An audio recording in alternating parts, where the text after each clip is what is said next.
बिस्मिल्लाहिर्रहमानिर्रहीम। अस्सलाम वालेकुम। आज की वीडियो से आपको बहुत फ़ायदा होने वाला है। आज आपको एक बहुत ही अहम सवाल का जवाब देने वाले हैं कि हम बिस्तरी के बाद गुस्ल किए बगैर ही सो जाना कैसा है, ये ठीक है या ये बहुत गलत है। बिल्कुल दुरुस्त मालूमात आपके सामने पेश करने जा रहे हैं। कम इल्मी की वजह से लोग जंबी हालत में खुद को, अपने कपड़ों को, अपने बिस्तर को नापाक समझते हैं और खाने को, काम काज को हाथ नहीं लगाते जब तक कि गुस्ल न कर लें। ख़वातीन बच्चों वगैरह को दूध पिलाना, खाने को हाथ लगाना गुनाह समझती हैं, ये सोच कर के वो नापाक हैं। और कुछ औरतें समझती हैं कि गुस्ल के बिना आटा गूंदने से बेबरकती होती है। हालांकि शरीयत मुहम्मदी सल्लल्लाहु अलैहि वसल्लम इस जहालत का रद्द करती है और इस सिलसिले में अल्लाह तबारक तआला के प्यारे नबी हज़रत मोहम्मद सल्लल्लाहु अलैहि वसल्लम की बहुत सी सही और मुस्तनद अहादीस मुबारक मौजूद हैं। हम बिस्तरी करने के बाद मर्द या औरत के लिए सिर्फ नमाज, तवाफ़ और मस्जिद में ठहरना हराम है और इसके अलावा बाकी तमाम काम करना जायज़ है।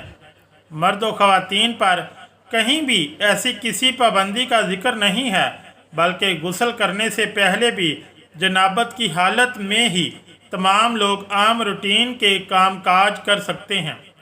रोज़ा रखने के लिए सहरी खा सकते हैं, खाना तैयार कर सकते हैं या फिर घर के दूसरे काम काज निपटाने भी जायज़ है। और इसी तरह माँ बच्चों को दूध पिला सकती है और इनकी देखभाल भी कर सकती है। इसकी दलील के लिए बहुत सी अहादीस मुबारक मौजूद हैं। हज़रत हुज़ैफ़ा रज़ियल्लाहु ताला अन्हो बयान करते हैं कि नबी अकरम सल्लल्लाहु अलैहि वसल्लम इनसे मिले तो आप सल्लल्लाहु अलैहि वसल्लम मुसाफ़ा के लिए हाथ फैलाते हुए इनकी तरफ बढ़े। ज़ैफ़ा ने कहा, मैं जंबी हूँ। इस पर आप सल्लल्लाहु अलैहि वसल्लम ने फरमाया, मुसलमान नजस नहीं होता। इस तरह की एक और हदीस पाक बुखारी की हदीस नंबर 283 है, जिसमें हज़रत अबू हुरैरा रज़ियल्लाहु ताला अन्हु फरमाते हैं कि एक दफ़ा मैं हालत जनाबत में होने की वजह से हजूर सल्लल्लाहु अलैहि वसल्लम के सामने होने के बावजूद भी उनसे ना मिला, जिस पर हजूर अकरम सल्लल्लाहु अलैहि वसल्लम ने फरमाया कि मुसलमान हरगिज़ नापाक नहीं होता। हाफिज़ इब्न हजर रहमतुल्लाह फ़तहुल बारी में कहते हैं, इस हदीस में इस बात का जवाब पाया जाता है कि गुस्ल जनाबत को इसके वाजिब होने के अव्वल वक़्त में ताख़ीर की जा सकती है और इसका भी जवाब है कि जंबी शख्स अपनी ज़रूरियात पूरी कर सकता है। उम्मुल मोमिनीन हज़रत आयशा रज़ियल्लाहु ताला अन्हा कहती हैं कि रसूलुल्लाह सल्लल्लाहु अलैहि वसल्लम जंबी होते और पानी छुए बगैर सो जाते, फिर इसके बाद उठते और गुस्ल फरमाते। किसी ने हज़रत आयशा रज़ियल्लाहु ताला अन्हा से सवाल किया, ए आयशा रज़ियल्लाहु ताला अन्हा, हज़रत मोहम्मद सल्लल्लाहु अलैहि वसल्लम हम बिस्तरी के बाद नहा लिया करते थे या वैसे ही सो जाया करते थे? हज़रत आयशा रज़ियल्लाहु ताला अन्हा फरमाती हैं कि नबी अकरम सल्लल्लाहु अलैहि वसल्लम हम बिस्तरी के बाद वैसे ही सो जाया करते थे।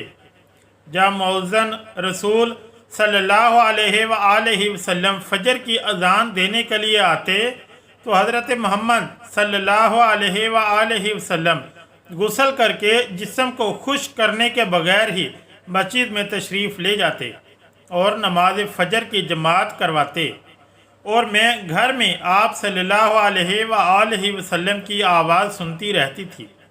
फिर आप सल्लल्लाहु अलैहि वसल्लम रोज़ा रख लेते थे।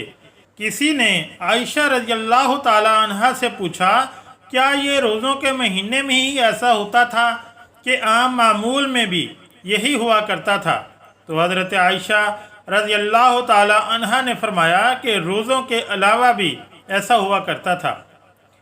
حضرت عائشہ رضی اللہ تعالی عنہا سے مروی ہے کہ آپ صلی اللہ علیہ وآلہ وسلم بستری کرنے کے بعد سونے سے پہلے غسل کرتے اور بعض اوقات صرف تیمم ہی کرتے۔ روایت ہے کہ رسول اللہ صلی اللہ علیہ وآلہ وسلم جنابت کی حالت میں سو لیا کرتے تھے۔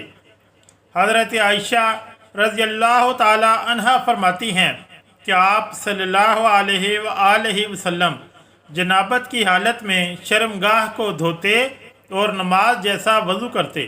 بحوالہ صحیح بخاری اور جنابت کی حالت میں 288 رسول اللہ صلی اللہ علیہ وآلہ وسلم نے حضرت عمر سے سونے سے پہلے وضو کرنے اور اپنی شرمگاہ کو دھونے کا حکم دیا تھا۔ بحوالہ صحیح بخاری 290، صحیح مسلم 302۔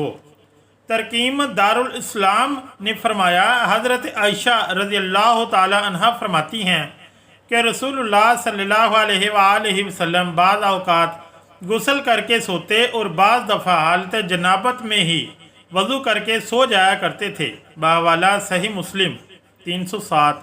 افضل یہی ہے کہ جنابت کے بعد جتنی جلدی ہو غسل کر لیا جائے، کیونکہ ایسا نہ ہو کہ کہیں غسل کرنا بھول ہی نہ جائے۔ کھانے پینے، سونے اور عورتیں بچوں کو دودھ پلانے سے پہلے جنابت کی حالت میں وضو کر لے تو یہ افضل ہے۔ یہ یاد رہے کہ یہ وضو کرنا بھی واجب نہیں ہے، لیکن وضو کرنا اور شرمگاہ کو دھو لینا مستحب ہے۔ حضرت عائشہ رضی اللہ تعالی عنہا بیان کرتی ہیں کہ نبی کریم صلی اللہ علیہ وآلہ وسلم اگر جنبی حالت میں کھانا یا سونا چاہتے تو نماز کی وضو کی طرح وضو کرتے تھے۔ بحوالہ مسلم شریف 305۔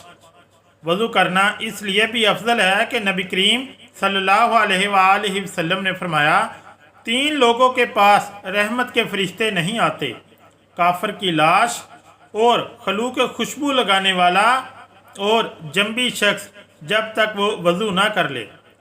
بحوالہ سنن ابو داؤد 4180۔ اللہ تعالیٰ سے دعا ہے کہ اللہ تعالیٰ ہمیں دین اسلام کے مطابق زندگی بسر کرنے کی توفیق عطا فرمائے، آمین یا رب العالمین۔ اگر ویڈیو اچھی لگی تو چینل کو لائک اور سبسکرائب ضرور کریں۔ شکریہ، اللہ حافظ۔